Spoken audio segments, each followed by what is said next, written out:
Let's get it on.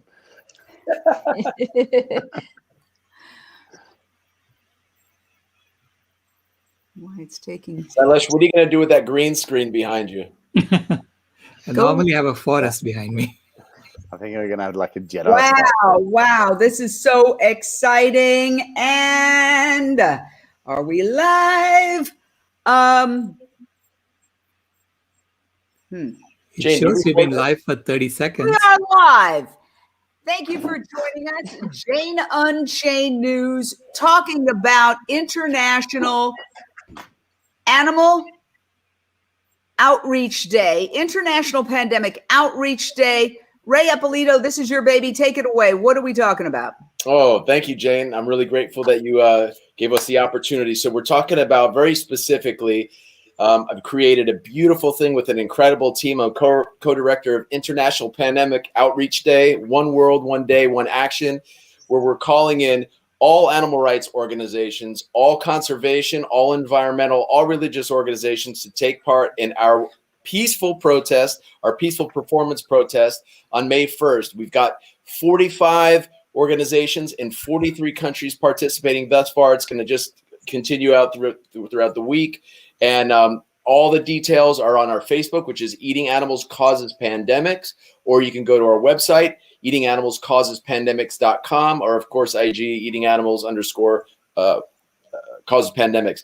So what we're asking is for everyone to take action. I've had these three great friends here that we're going to be talking about the details around.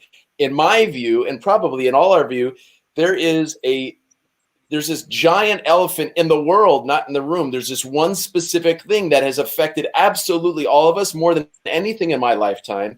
And I really want to implore all of the organizations to please take this on. All the great work we're doing for horseback riding and gorillas and butterflies and all this is fantastic. But if we don't take this, in my view, if we don't take this opportunity to bring the reality of our broken food system and what's happened with this pandemic, this meat virus, and 75% of all others that have occurred, is our broken food system, our use, abuse, and consumption of animals has destroyed our world as we know it. And we're asking everyone to please take this action and to also please bring this to the forefront. We have to address this pandemic. This is an incredible opportunity that we have in our movement to express. We have an incredible panel, and I'd like to go to Dr. Akhtar because you are a specialist in infectious diseases.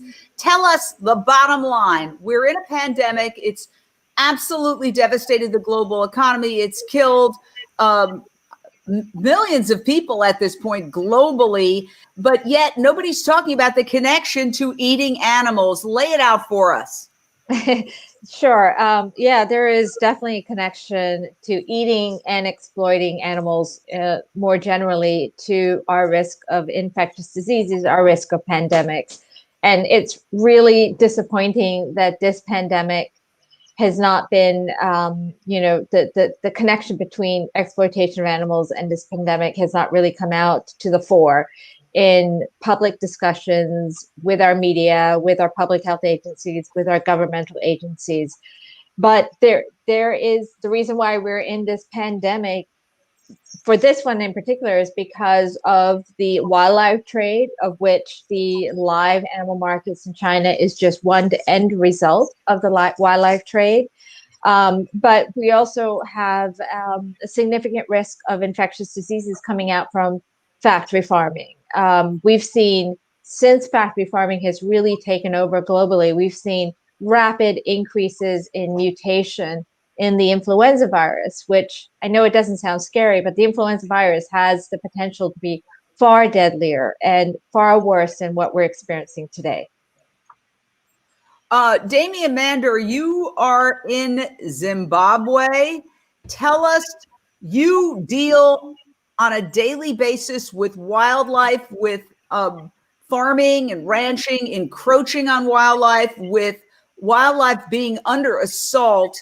What do you see about basically the cause of pandemics that is not being discussed, Damian? You know, the funny thing about common sense is it's not that common. We're in a period now where civilization is on its knees.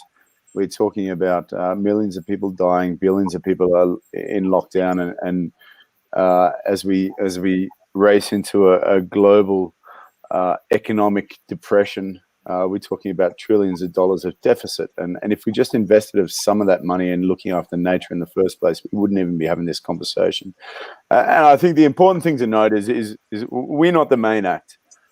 We're one of millions of species that have been on a planet that's been spinning in space for over 5.3 billion years, and species come and species go, and we will be one of those species. And the more that we continue to disrespect nature and treat it as a garbage dump or an endless resource that we can just continually take from and expect to give nothing back and have everything in return, the more rapid that we become the endangered species. And you know, we're talking about shutting down wet markets. We're talking about we've got to stop these animals from reaching these markets in the first place. And our job as an organization, you know, we work in training and deploying rangers across millions of acres across Africa.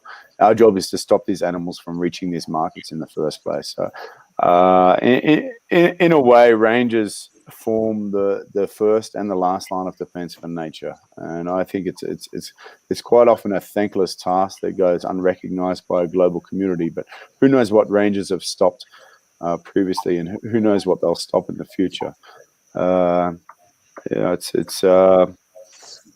This is just a wake-up call for us. It really is.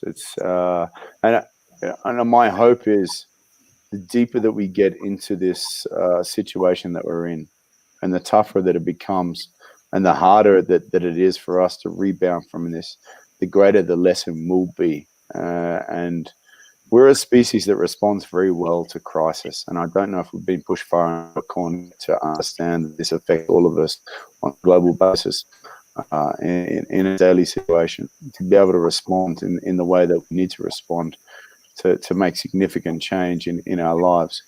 But there's so much to be said for the fact that we can do so more by doing less. Yes. If we eat less, if we consume less, if we desire less, the world can be such a better place than if we just in this consumerist mindset of wanting to have everything and thinking that things are the most important things in life. Things are not the most important things in life. Relationships, actions, that's what matters. And at the moment, as a global community, we're not taking the right action. And I hope that the situation that we're in is something that kickstarts us into a coming together and an understanding that nature is not just this endless resource that can be exploited. And we are speaking with Damien Mander, who's the founder and CEO of the International Anti-Poaching Foundation, who is talking to us from Zimbabwe. We've got a global community here, Dr. Silas Rao of Climate Healers. It's obvious to us. We look at this and we see that mad cow disease, swine flu, SARS, bird flu, MERS, coronavirus, the thing they have in common is that they're devastating to human populations, and they jump from animals to humans. And the mainstream media just is not discussing it. That's why there is a call today, and that's what this conversation is about, to declare Saturday, May 1st, 2021, One World Day, Eating Animals Causes Pandemics. Dr. Rao, what message could you send, if you could send one message to the powers that be right now as they talk about climate change, and they all vow that this is going to be the most important issue of the time, and yet they're not talking about animal agriculture? What message would you send them? I would say that we have to talk about shutting down the killing machine. That's animal agriculture. It's really a killing machine. It's not only killing 80 billion animals every year, land animals, it's killing 1 to 3 trillion wild animals, and it's also killing 40 million human beings from either hunger or diet-related causes. And so this killing machine is it's a medieval machine that's been running since the industrial era began in the 18th century. And we have to shut it down. This is the time to shut it down. I mean, to me, this coronavirus pandemic, the COVID-19 pandemic, was the last straw. This is like the final message from nature saying, shut it down. You are done with this way of living. And we haven't yet internalized that message. And by the way, this is a slaughterhouse worker who came down with COVID, one of many, because the slaughterhouses ended up being hotbeds of coronavirus. So that's another aspect to this crisis. Continue on, Doctor. Yeah, I mean, it is the leading cause of almost every known environmental ill on the planet. Okay, so nature is screaming at us to shut down this killing machine. And if we know that life is dying around us and we are all heading for extinction, people talk about extinction rebellion. Well, if you are worried about extinction, don't you think the killing machine has something to do with it?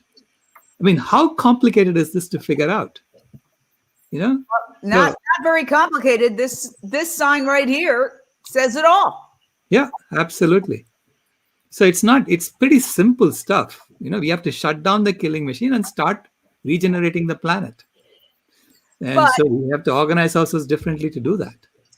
But the powers that be don't want to hear that message because of money. But ironically, what has destroyed the global economy more than anything else? The pandemic. So that argument, jobs, which that has been used throughout history to justify every manner of abuse and exploitation and cruelty, Dr. Akhtar. We can't say, jobs. But, when Bill Gates recently, who's no dummy, went on national television and said, we have to switch to synthetic meat, which is his sort of nerdy way of saying what we're saying. We got to switch to plant-based. The mainstream media ridiculed him. They don't want to hear this message. And all you have to do is look at the advertisers, meat, dairy, and pharmaceuticals, to find out why.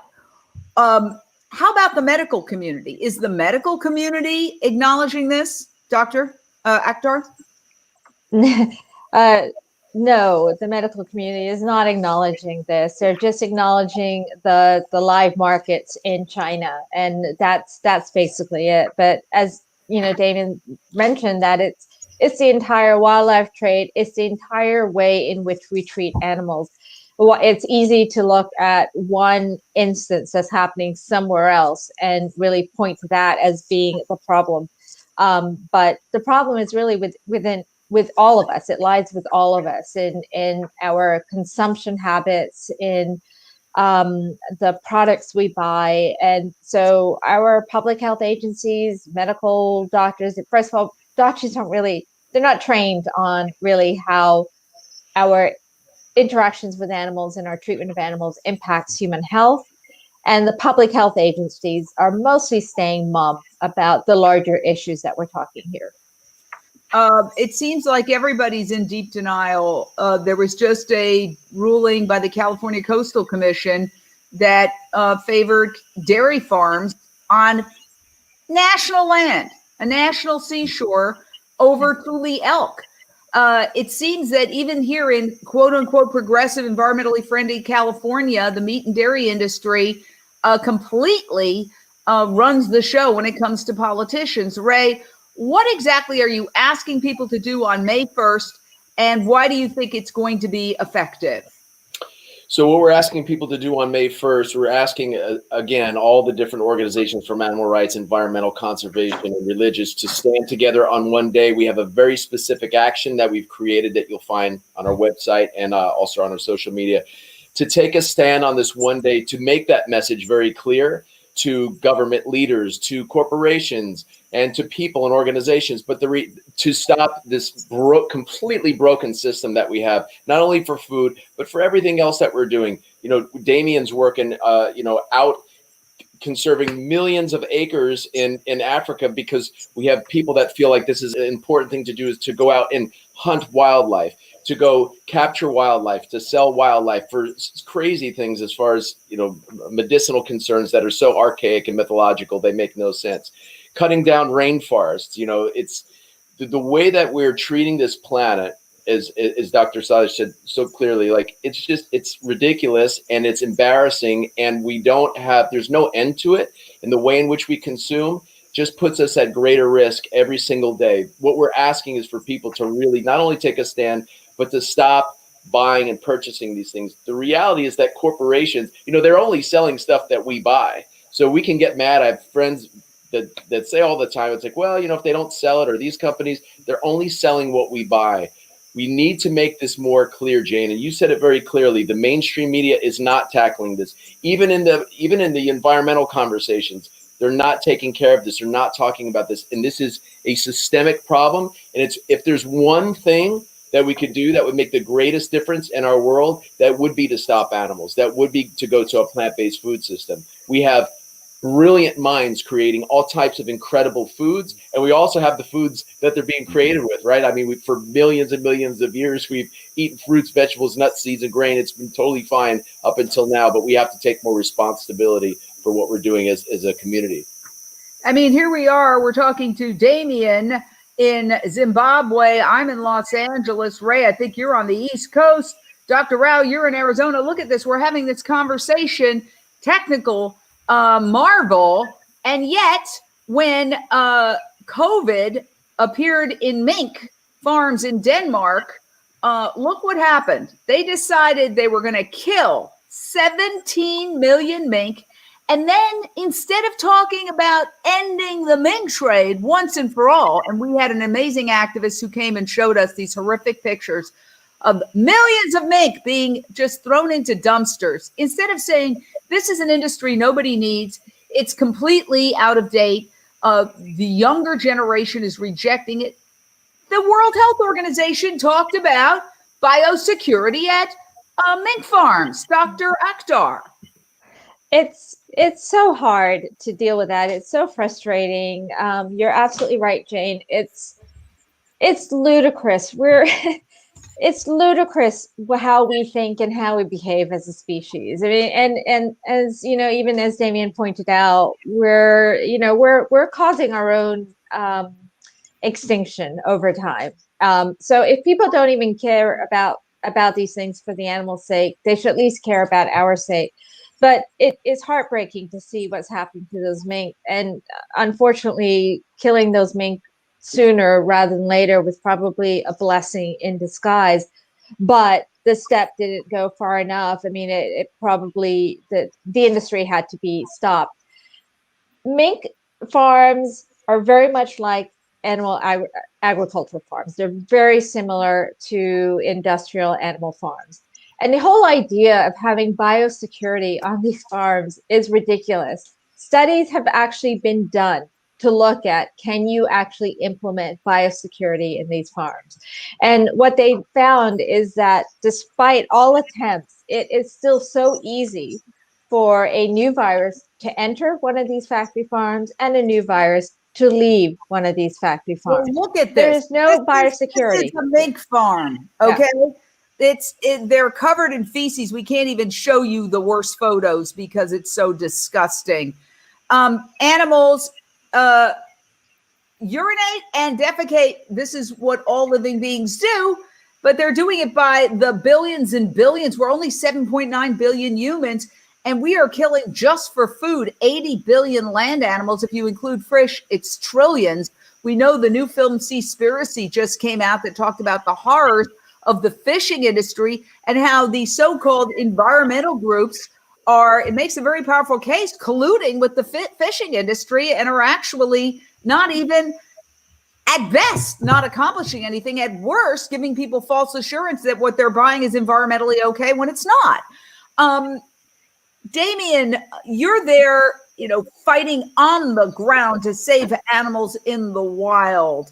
Are you hopeful that with the rise of plant-based meats and yes, even though it's controversial, cultured meat, whatever causes less suffering, but the fact that McDonald's even has a vegan burger, all these fast food chains are switching. We've got Beyond Meat going public, other vegan companies going public because there's such a huge trend. Are you confident, or are you pessimistic about the chances of us transitioning to a plant-based society in time to save the planet? I've had my couple of years of fatalism, and I'm over that now. And I promise you, if I didn't think we had a chance, I wouldn't be here fighting. There's a fight worth having, and I've got everything in the game. Look, whether you're a scholar or a street fighter, nobody wants to have the piss pulled out of them. Nobody wants to be fooled, and the realization that we have all been fooled since day one by the meat industry and the food triangle developed by the meat and dairy industry that makes us believe that we need these certain things, and grandparents that were raised with a certain way that passed on culture and traditions to our parents and then on to us. And it just, what we think is normal is us digging the grave of our civilization with our appetites. And it's not normal, but the mainstream media that I think is taking hold, and the people that are involved in our movement and the momentum that is building, I've never been more proud to be part of anything in my life. And I've been fortunate enough to do a bunch of shit and travel to a bunch of places and be involved with a lot of people and various parts of the movement. And I will say the single greatest thing I've ever done in my life is the choice to stop putting animals in my mouth.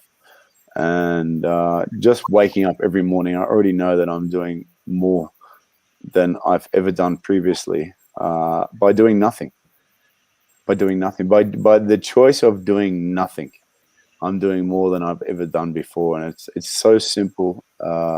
It's easy to do, and it's fighting against a system that's brainwashed society since all of us were born. And it's the same. It's the same marketing shit that told us that pregnant women can smoke cigarettes and be healthy, and it's the same shit that's telling us today that we can eat meat and drink milk and be healthy and strong. And it's people.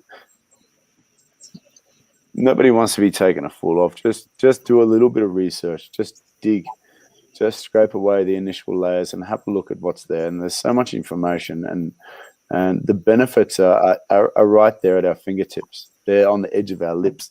They're there to be taken. And I think the more people that do the research, and that's what it was for me. And I was a master of bullshit in terms of creating excuses for me to keep living on a diet that I liked. I'm a fucking alpha. I'm an alpha male, and people watching this show can Google my background. I was a former Navy diver, Australian Navy diver. There's Australia's version of the SEALs.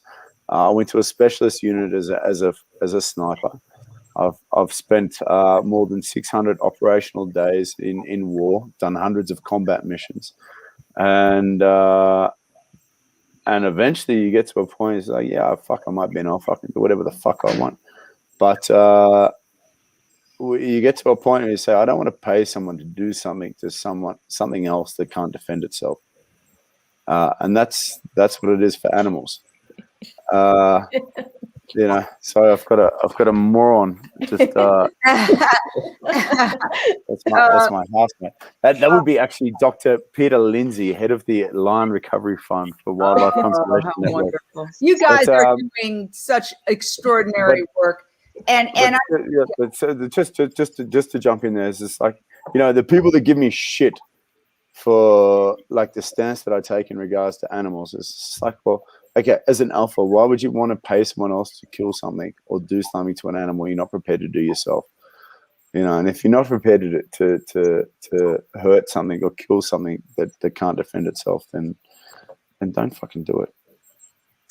Wow. Well, I hope everybody hears that message, and I think that the message is coming out slowly but surely. Dr. Sailesh Rao, you are always an inspiration to me because you are very optimistic.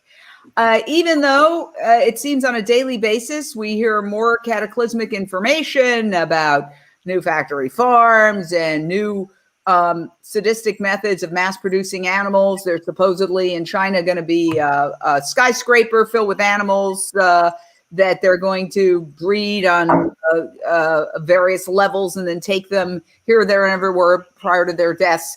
When I first saw pig gestation crates, I couldn't believe that a human being would have designed that. It's a torture machine. And there are animals by the tens of thousands, hundreds of thousands, by the millions right now in crates the size of their bodies, unable to turn around. But yet you are optimistic that we are going to achieve a vegan world, and not by 100 years from now. You say it's going to happen within this decade. Tell me, what is the basis of your optimism?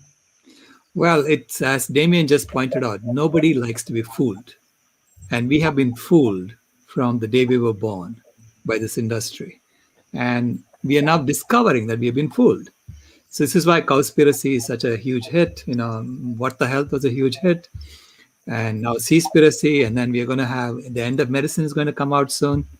They're trying to kill us is going to come out soon. There are lots of documentaries coming out telling the truth to people from different angles as to why this industry needs to be shut down. This entire killing machine has to be shut down.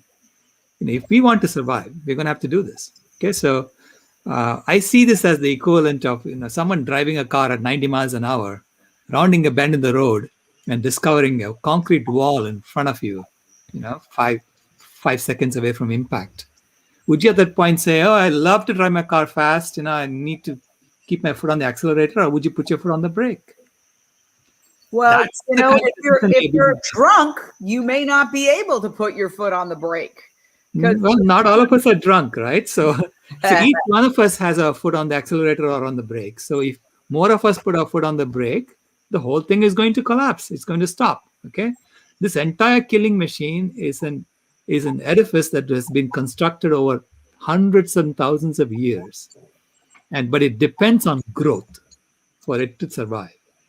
Just like capitalism depends on growth for it to survive. So make it stop growing, the whole thing collapses. That's the problem with Ponzi schemes. What they're doing is they're running an ecological Ponzi scheme.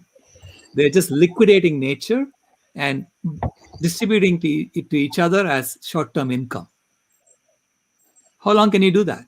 Nature is dying in front of our eyes. So the whole thing has to collapse, meaning we have to build something right now. Don't wait for it to collapse. Start building something right now that collectively becomes more intelligent than each individual.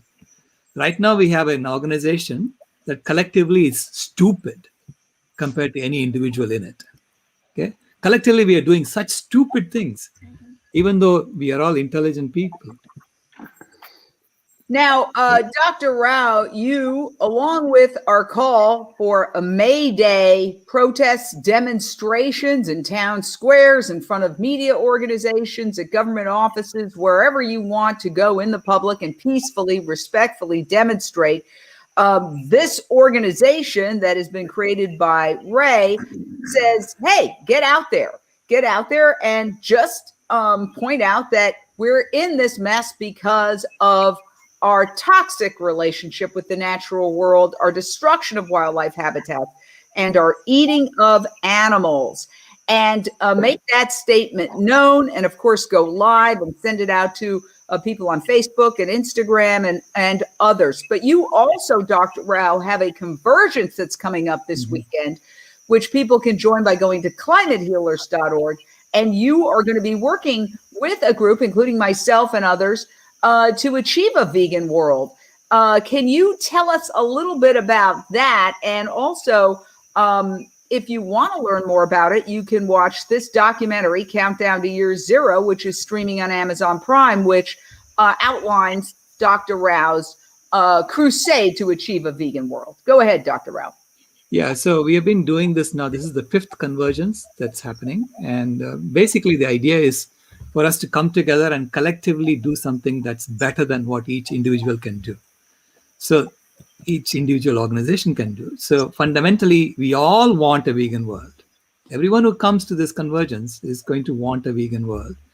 So the question is, how soon can we achieve it, right? So we have put a timeline saying we have to do it by 2026. And how do we get there? So we are unveiling an app that's going to help the vegan movement grow faster. So it's literally, like treating it as if we are increasing the infection of veganism in society. Okay? That's what it is. Maybe we want to use a different metaphor. Right. It is conversion, right? So it's really about catchy, a trend that's catchy, and it is catchy. I mean, right. It's a global movement. We hear that there's 80 vegan restaurants in Mexico City alone. Berlin is a vegan mecca. London is, New York is, Los Angeles is, and it's spreading to a lot of smaller cities. The vegan supermarket space is the fastest growing space. Plant-based milks are off the charts. Companies are going public. There's a word that Impossible Foods might join Beyond Meat in going public, and Eat Just, and all of these other vegan companies providing meat alternatives for people who say, I could never go without my burger or my eggs. You can have it all plant-based. Is that where we need to focus? I mean, where does the focus need to be, or should it be on everything, depending on what your skills are, Dr. Rao? It has to be on everything. Basically, that what is happening there is undermining the ecological Ponzi scheme from below. So we have to do both things. We have to undermine the ecological Ponzi scheme and also build a new way of organizing ourselves that does not have to be a Ponzi scheme. Do we not know how to organize ourselves differently? Of course we do. So let's figure out how to do this thing differently. And so that's what we are going to be talking about. What are the systemic changes that need to occur so that we don't have to go and extract and exploit each other in order to live together as a species? So, Ray, what advice would you give people if they want to be involved? It's May 1st, which is coming up soon. Can they get signs from you? And then once they're out there, obviously I would say go on your social media, but what's your plan? There's a big plan. It's very easy to follow. We have absolutely every single thing that you could ever want and need. We have everything from audio files to sign graphics. We have outlined for press release, for media. We have everything that you would ever want. Just contact us on the social media. The reality is, and the reason why we really did this is because, being vegan is great. It's important. And that's my one out of the 7.6 or 7.9 billion people that we have on this planet. That's one little drop. It makes a difference, but what does it really make? How does it really make a difference? We got to understand it is just not enough to be vegan. Dr. Salesh just said it very, very clearly. Like, we have to use all prongs. We have to use everything. The civil rights movement wasn't one. We still have a long way to go, but it didn't progress the way it did just because of Malcolm X, Fannie Lou Hamer, Angela Davis, Martin Luther King. It was all of them to speak to all the voices and to everyone that can listen to the message from all different ways. So we have great food. We have great people doing work. If you're a hunter, yeah, talk about it with Damon. He's got something to share with you about that. If you're an environmentalist, if you're a conservationist, whatever it is, we have every single approach to completely combat the foolishness that we've been lied to. Like Dr. Salesh said, it's very clear. We've been born into a system that we did not create. And this system is destroying the planet. And for everything that's important to you, if the environment is important to you, we have Cowspiracy. If health is important to you, we have What the Health, Forks Over Knives. If you love seafood and you're a fisherman, right now I have one of my students watching the video, Seaspiracy. There's nothing. And as activists, each one of us, for all the things that we do, if we really care about it, it's not about pushing my message. It's about finding what's important to that person and delivering to them in such a powerful way that they cannot deny it, and having honest conversations. Early on, I was extremely militant. I was extremely angry. And I think probably all of us get to that point. We just can't believe that we've been lied to, that we continue, and that everyone is also sitting with blinders on. And then I learned, as I've continued over the last 15, 16 years, it's important to meet people where they're at, but where they're at is what's important to them. We take that, we move them forward in order to get that. But that's one-to-one. That's us speaking to however many thousands of people are listening, Jane. But it is vital that we bring this message to the streets, to the airwaves. It is vital that we bring it to government buildings. It's vital that we bring it to the masses so that the message, as Dr. Salesh just said, that the message of veganism is normalized. It's completely normalized, because the message of slaughter and just complete destruction of our environment has been normalized.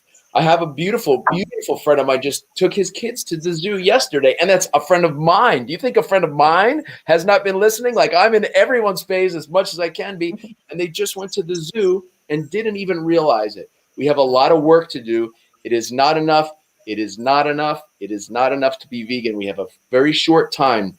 The IPCC said 12 years ago, if you remember very clearly, in 2018, that we have 12 years to drastically change our habits, or there's going to be irreversible feedback loops that we will not be able to shift. And it's important. We really lucked out with this meat virus. It was at 0.5 fatality rate as opposed to avian and swine flu. Oh, I see what you mean, that it could have been far deadlier. Oh, yeah. I'll ask you a question, Dr. Akhtar, because you're an expert in this arena.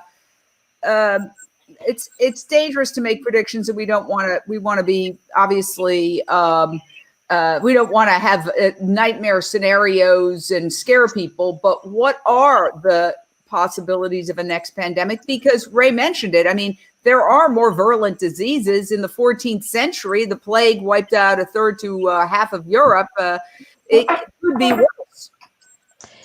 It could definitely be worse, and I hate to give a doom and gloom story, but it likely will be worse.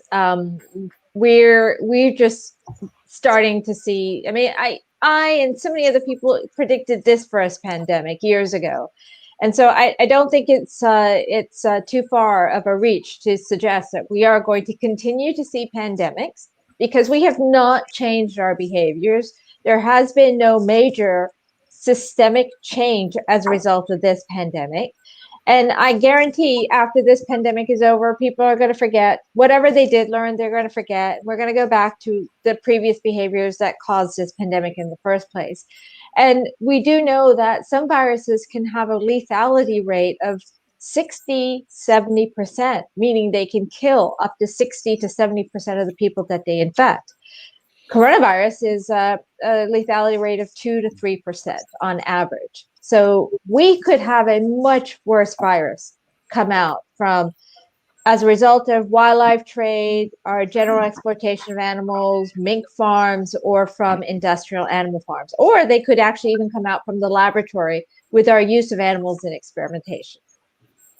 Wow. So I just want to say that all of you are my heroes. I think this is absolutely incredible. I love this idea.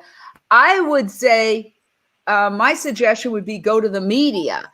Do these demonstrations outside major media, because to me, the biggest problem right now, aside from the government subsidizing animal agriculture and propping up the dairy industry, which would collapse because people are switching to plant-based milks extremely rapidly, is the media. The media will not discuss this. They avoid it, and it's advertiser-based media. So what about having these pandemic demonstrations on May 1st outside mainstream media headquarters? Ray. They will be happening as well, for sure. We have many locations, and I appreciate what you're sharing, Jane. It's important that we do get into media as much as we possibly can. We have people going out to government buildings. We have people going out to media. And that's the main thing, that we do get in the face of others. It's otherwise, look, this might be Mother Nature's last warning. And if we don't do something about it, which is why I keep saying it's just not enough to be vegan, we can be in big trouble. All the things that we're asked to do, which may be great, everything from wearing face masks, washing your hands, social distancing, vaccines, great. But we all know that those are Band-Aids. That is a temporary fix to get us, like Damien said earlier, we're really great at coming up with solutions, but they're really very short-sighted. And one of the things he opened, which was perfect, common sense is really just not that common, is it? Because it's very, very clear. I mean, you have to be completely brain dead. We heard about all these things that have been happening for so long that if we just don't get to the root cause, we must get to the root cause of this, that animal agriculture is the single greatest cause of pandemics. And the only way to rid ourselves of the majority, not all, but the majority of the pandemics that affect our planet is to fix this destructive, horrible system that not only is horrible for over 80 billion land animals and 2.7 trillion sea animals every year, but for our environment, global greenhouse gas emissions, ocean dead zones, ocean acidification, species extinction. It's not number 2, number 4 on the list. Animal agriculture is the number 1 cause of all those afflictions. And if we do not take action, Jane, and go to the media centers, go to the government buildings, places of interest, we're not taking this in our hands. And I will say that I truly believe that we have an urgent responsibility to create the legacy of our choice. And this is what I'm doing in my life. And all of these brilliant people on this panel are doing the same. I'll give you an example. Okay. Just this week, the World Health Organization and partners urge countries to halt the sale of wild mammals at food markets. Is it 100% they should close down food markets? But it's a big, big development. I was really disappointed, devastated really, that there was virtually no coverage of this in the big mainstream media. It was like the World Health Organization, not a bunch of vegan activists. The World Health Organization is saying, stop the sale of wild mammals at food markets. Dr. Rao, I didn't see it on any of the, I looked for it in the New York Times. Maybe I missed it, but whatever it was, it didn't get anybody's attention. Right. And in fact, I had even invited Alexandria or Ocasio-Cortez to the convergence, saying, come and speak. And I got a response back from her office saying she's declining it. So this is the problem, right? So people that we elect and people who have power in the system, they become part of the Ponzi scheme. So they really, get sucked into the Ponzi scheme, and they are just a cog in the wheel. And so this is why I say it has to be a complete system change. We have to build a completely different system that from the ground up, which collectively is smarter than every individual. And we know how to do it. This is how we did the internet. If the internet was not designed by one person, we all got together and we had to use our collective brains to figure this out. Engineering is always done this way. Let me say this. Alexandria Ocasio-Cortez did agree to try vegan for a particular period of time, which is very brave for any politician. And Kamala Harris, our vice president, has said she's dabbling in veganism, and she is visiting a taco restaurant in Nevada recently. And she said she was dabbling in vegan before 6, according to the restaurant owners. And she's friends with Cory Booker, the New Jersey U.S. senator, who is vegan and who knows all about this. Interestingly enough, I saw that they were talking about climate change, and then they switched to a different subject. They had Cory Booker on MSNBC last night, but they didn't ask him about the climate change issue. They asked him about another issue. So Cory Booker, who understands very well the connection between animal agriculture and climate change, is not asked to talk about that issue. He's asked to talk about other important issues, but he would have been very informative on the issue of climate change. They have clever ways of keeping this subject from coming out. It's an abrogation of journalistic responsibility. Go ahead, Damien. I want to jump in there, Jay. Like any major movement in history, it doesn't come from the top down, unless you're in a country that's a dictatorship. Movement comes from the ground up, and it comes from when enough people say, I've had enough. And as consumers, we have the ultimate power over everything. If we just stop buying shit, people will stop selling it. If they stop selling it, they stop producing it. So we can sit here and say, oh, we need to fucking get the politicians to do this and do that. We need to change policy and all that. Yeah, to a certain extent. They'll respond to our actions on the ground as humans. And when masses at ground level, at grassroots level, understand and they realize that the actions that we take are the most significant actions in the way that we spend our dollars, that is what has the most impact, and nothing else more. Well, I want to add, if I can, to what Damien said. Yeah, so I totally agree with you, Damien. I think we're still a society that likes to create celebrities and look to celebrities, whether they're politicians or others, and we look to them to come up with answers. The fact is, everyone, including our politicians, are self-serving to a large degree. And so we need to stop looking at them. We need to stop, in many ways, just, celebrating every little step they take, especially when so many of them are dragging their feet in this way. We need to really focus on ourselves and what we can each do. I totally agree with Damien. The change is not going to happen from the top up. Top down. It's going to be from the bottom up. We do need policy change, and we do need to have effective ways to influence politicians to exert policy changes. But let's move away from creating celebrities in this world and thinking that they're going to solve the problems for us. Well, okay. I hear everybody. I also believe we have to accept life on life's terms, and we're in a celebrity culture, like it or not. Kim Kardashian going vegan may have done more to help the vegan movement than 100,000 protests. But celebrities respond to what their followers want to hear. Yeah. Yes, to a large degree. Absolutely. We here at Jane Unchained, we've created a vegan cooking show that's streaming on Amazon Prime all over the English-speaking world, as well as on public television in the United States. And we're trying to show that veganism is fun. There you have two bodybuilders. You have a yoga master. You have an Olympic cyclist, all making incredible vegan food.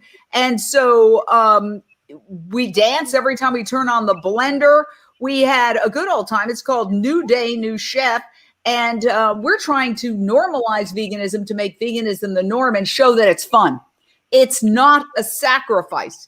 It's actually more fun than cooking animals in the kitchen. And so our focus was on making it fun and delicious food. And it's interesting because we just won 2 taste awards, but the taste awards we won were the People's Choice Awards, not the foodie chattering class, which to me says people are starting to really embrace veganism, but the food industry doesn't want to accept it because they look at it from the perspective of our choices are being narrowed.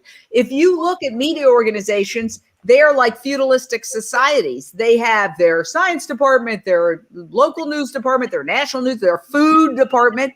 That little feudalistic society of food doesn't want to be told you can't cover this, that, and the other. This is why on the New York Times, you'll see a big thing about some horror involving animals, and then you'll see a recipe for chicken right underneath.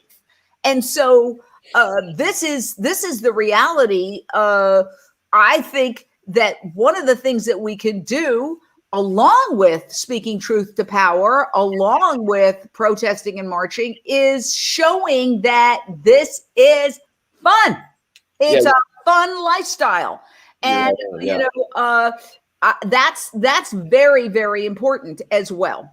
Jane, it's a liberating lifestyle. Sorry, Ray, to cut you off. Go ahead, Damien. Honestly, I'm telling you, it is the biggest weight that's ever been lifted off my shoulders. And it's not like when I started this or chose to stop being a part of that, a person to support that industry, it is the biggest weight that's ever been lifted off my shoulders, unintentionally. Didn't think it was going to be like this. I didn't think it would feel like this, but it is. And it is, for anyone that's out there that's watching, that's thinking or considering, like, just give it a shot. There's 2 different sides to this. There's the health side and the nutrition side, and then there's the ethics side. And I come from the ethics side. And I was like, from the ethics side, once the shutters come up, they never go down again. So once you realize that you're no longer part of a system that is supporting the torture and the suffering of so many sentient beings, animals that have the capacity to suffer exactly the same as us, animals that want the same thing as us. They want to have family structures. They want to live in safety. They want to have shelter. They want to be able to live without fear or suffering, the same as us. Once you realize that you're a person that is not actively taking that away from another sentient being, that essentially is the same as us on Earth, and the only difference between us and them is the difference we allow ourselves to accept or create in our own minds. Once you realize you're no longer a part of that, it is the most liberating thing that a person will ever go through.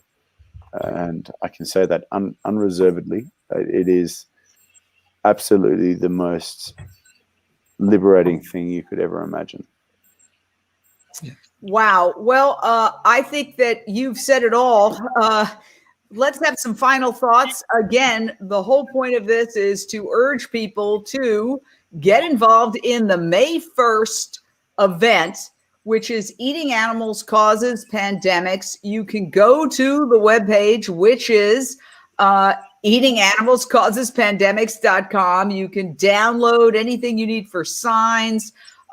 It's all there, and you can just go somewhere and make a point. And I'll give you an example. I was in Texas, actually, and we read. I'm sorry. I'm only joking. Sorry, Texas. I'm just giving you Texas shit. is the heart of a vegan movement run by the Rowdy Girl Sanctuary, a former cattle ranch turned into a vegan animal sanctuary. I'm just giving Texas. Yeah. Well, I know you're kidding. Every time I go to Texas, we talk about hunting and guns, and it's like, come on. But my background, it's like I've had enough hunting and I have enough guns. So Texas, start eating your greens, guys. Come on. I'm coming down there. I'm going to check shit out. Yeah, If you're not eating your veggies, I'm going to fucking sort shit out. they're feeling the blowback. They're experiencing 500 and 200-year storms every couple of years. So they're suffering the impact. But we were sitting around. We saw an article with a bunch of activists, young kids, who said, oh, we go to this college and they're going to kill all the pigeons because the pigeons are making so much noise. Nobody can work and nobody can study. And I said, I grew up in Midtown Manhattan. Pigeons don't make noise. We decided to go straight to the local news station that did that story. We were at a vegan restaurant. We all got up and we went to the TV station and we knocked on the door and we said, we want to offer the other side. This story is nonsense.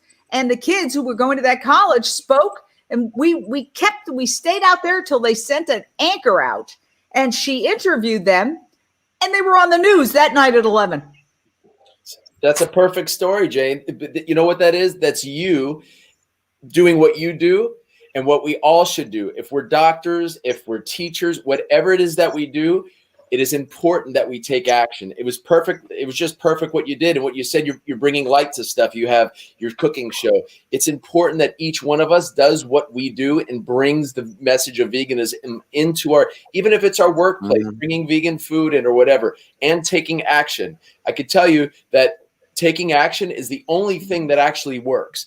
Thoughts are great, words are great, but actually taking action. When we were here, I'm in Bergen County, New Jersey, which you'll know is the first county in the country. We got them to stop live animal circuses, and the first state in the country to do that. And we did that by continuous pressure, and not just by me. This has been happening for decades. I remember an activist saying to me, she said, it was her first time there. Everyone went into the show and they came out. Before they came out, she said, do you really think that we're going to make a difference?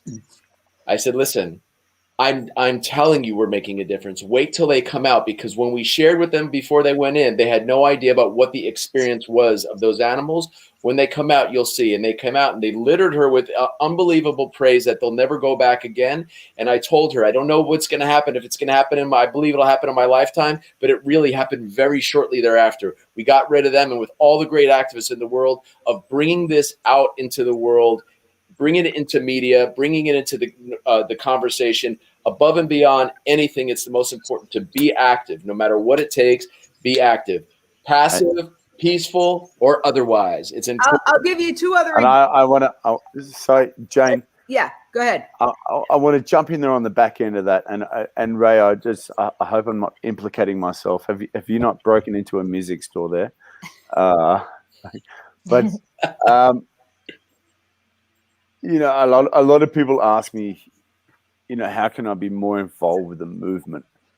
And for a lot of us that are part of the movement, the vegan movement, animal rights movement, it often feels like you're beating your head against a brick wall. And my response to them is, keep having your conversations and keep getting better at having those conversations. And don't think that the conversation you have with someone is falling on deaf ears. You're not talking to a brick wall. The truth is a cumulative. And it took me years and years of people talking to me and giving me shit from different angles before I finally acknowledged the truth. But for some people, it might take a day. Some people, it might take a decade. But that truth will keep adding up, and it will keep adding up. So even when you think the conversation you're having, and I'm not talking to the panel here, I'm talking to the people that are listening. Even when you think the conversation you're having means nothing, it doesn't mean nothing. It adds up. Keep having that conversation and keep getting better at it. And people will break eventually, because the truth wins overall. And as Martin Luther King says, the moral arc of the universe is wide, but it bends towards justice. And that's the same with our argument. So keep having it, and don't be discouraged by what may appear to be deaf ears. They're not deaf ears. They're sponges, and just keep having those talks and keep doing it. Keep believing. Amen, brother. Amen, brother. Yeah, and I will just say a couple of things, because what you've said is very thought provocative. Try to have those conversations also with social media, because you can reach 100 people or 200 people or 5,000 people with the same information. I want to second what you guys have to say. Look at the fact that Saks Fifth Avenue recently announced it's giving up fur. It was more than a quarter of a century ago that I cut up my Saks card and sent it in a letter to Saks and said, I will no longer shop at your department store because you sell fur. And they wrote a letter back and said, we believe in giving customers all the options, which is nonsense. And we can all think of examples of what they would not sell because it would be too horrifying. Well, guess what? After decades of protests, and I want to give PETA a shout out for leading the way, Saks just announced within the last couple of weeks they are phasing out fur, one of the last holdouts. I'll give you another example. One of the first stories I did on Jane Unchained when I started this nonprofit news network was outside the Staples Center in 9-degree weather, where there was a protest against Ringling Brothers Barnum and Bailey Circus in Brooklyn. My hand was shaking. They didn't have Facebook Live. It was a GoPro. I thought, is this a waste of time? No, because these 200 people are standing there holding signs in the cold, shaking, not due to anything I did. Again, PETA leading the way. Ringling Brothers Barnum and Bailey Circus is now in the dustbin of history. So it can happen. Both of those seemed impossible at the time. As Nelson Mandela says, it always seems impossible until it's done. And I'm going to say one other thing. As a recovering alcoholic who just celebrated 26 years sober, but all we have is a day at a time, once a pickle, never again a cucumber, I could say that every single person, when I was before I got sober, every single person who was a true friend who said, you've got an issue, I remember those conversations. I didn't listen at the time, but I remember my best friend from high school, my niece, a couple of other people who were true friends who said, you got a problem. Only my true friend said it. And I remember all of those admonitions, even though I didn't act on it. I think when we talk to people, even if they don't act on it, we have to wait for them to hit bottom. But here's my problem, and this is the final thing that I will ask Dr. Rao. You know, in a recovery, they talk about high bottoms and low bottoms. So if you keep the house, the car, the job, and the relationship, generally that's a high bottom. If you've lost it all and you wake up in the gutter, that would be considered a low bottom. Here we are in the midst of a pandemic, which I would call hitting bottom culturally, globally. And yet, is the human race a low bottom that's not going to get it until there's an even worse pandemic, God forbid? Well, this is what we have to have faith that we are going to change. And this is why I say, you know, when you talk about 26 years of sober, 2026 is going to happen. To me, in my mind, it's already a vegan world. Okay, so we have to assume that. We have to act like it. We have to say that we are going to have a vegan world by 2026, come hell or high water. No question. This is vegan 2026 or bust. And with that kind of determination, we can get it done. So I really think that, every one of us is doing our bit. I mean, as both Damien and Ray said, we each have our own expertise, and we need to communicate the truth with our expertise. And we need to then contribute our expertise to making this system work, a new system that works for the benefit of all life. So on that note, please go to climatehealers.org, sign up for this weekend's Convergence. It's a lot of fun. They're going to be screening a lot of films.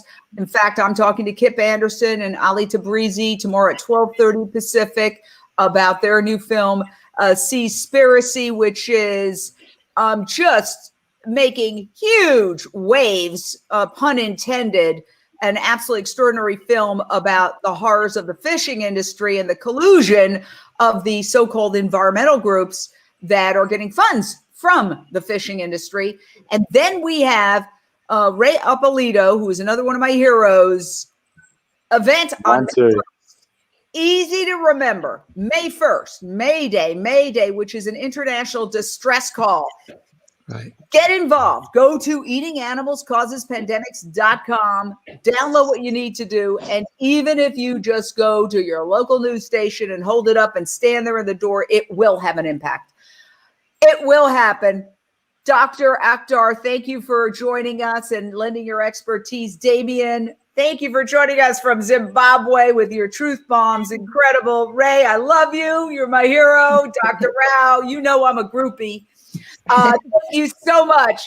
And everybody, get cooking. We got to create a vegan world by 2026. Thank you so much. Awesome. Thanks, guys.